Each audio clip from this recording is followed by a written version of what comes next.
Ngayon no, mga bossing, nako eto, mukhang may pinapadisbar na naman.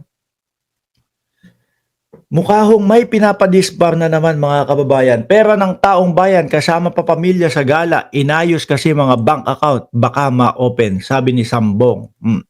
Eto may pinapadisbar mga bossing. Ha? Sino po?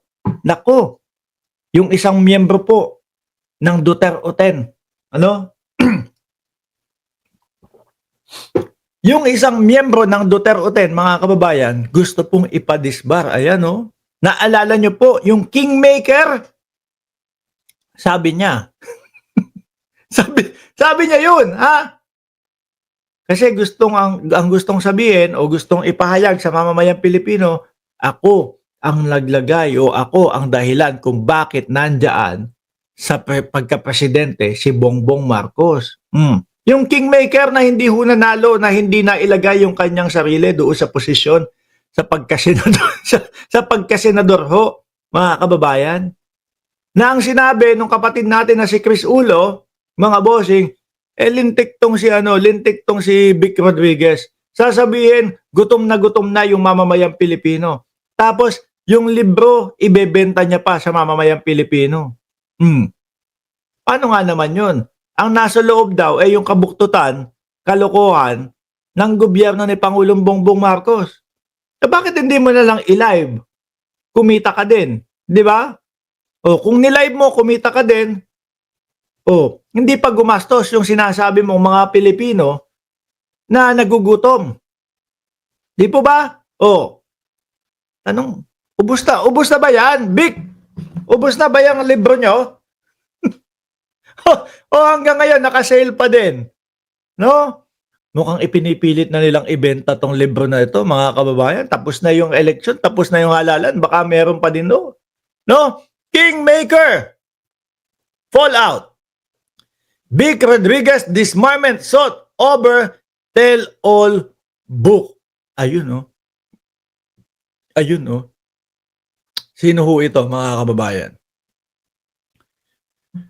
Former Executive Secretary Vic Rodriguez is facing a disbarment complaint before the Supreme Court over alleged breach of client confidentiality. Ay, lako! Naisama siguro ni Vic Rodriguez itong nagrereklamo sa kanya. Isinulat siguro doon sa libro. Kasi siyempre mababasa ng mamamayang Pilipino.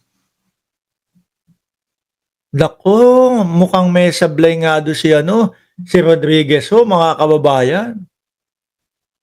Ulitin ko former Executive Secretary Vic Rodriguez is facing a disbarment complaint before the Supreme Court over alleged breaches of client confidentiality stemming from his tell-all book on President Ferdinand Marcos Jr. campaign and early presidency. The complaint, law student Jason Binay Suarez accused Rodriguez of violating the Code of Professional Responsibility and Accountability by revealing sensitive details in Kingmaker hard copy.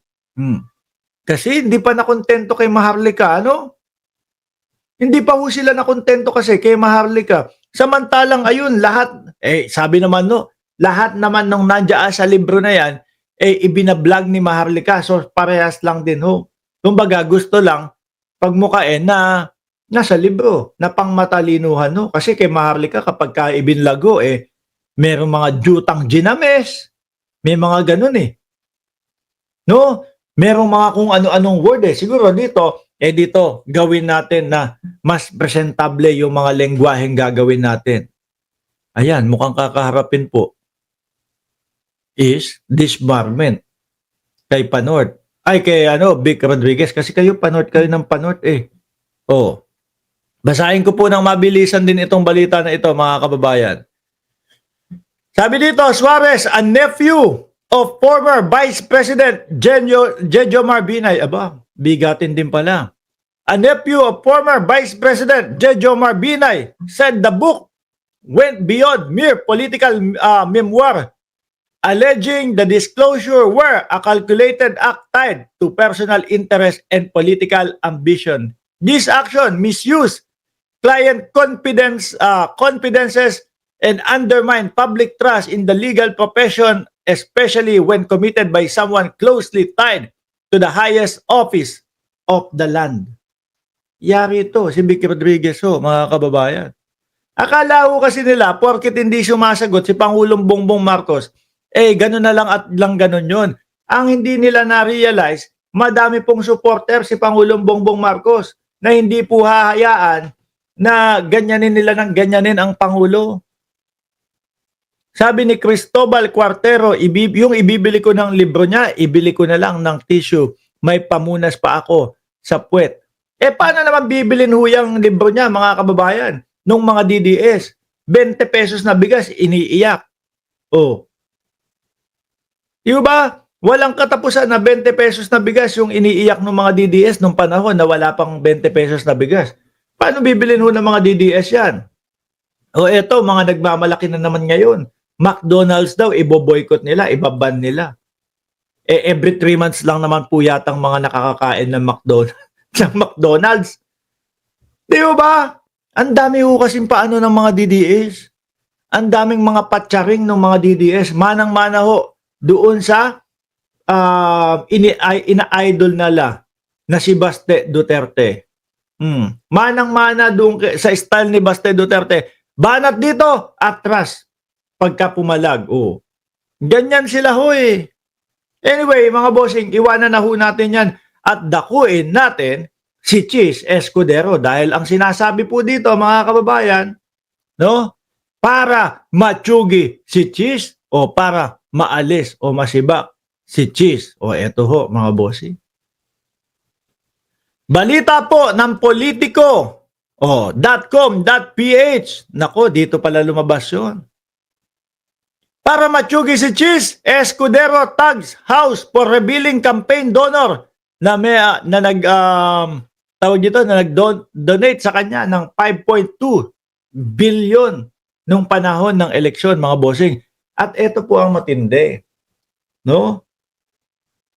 Ang sinasabi may nagsasabi ho na yung top campaign donor ni Chis Escudero siya ding malaki ang natanggap doon sa mga flood control, mga kababayan. Basahin ko para sa inyo. Senate President Francis Escudero has accused political forces in the House of Representatives of orchestrating a demolition job against him over the revelation that his top campaign donor had secured billions of pesos in government flood control project. Demolition job daw ho yun. Paano kung totoo naman? Di ho ba?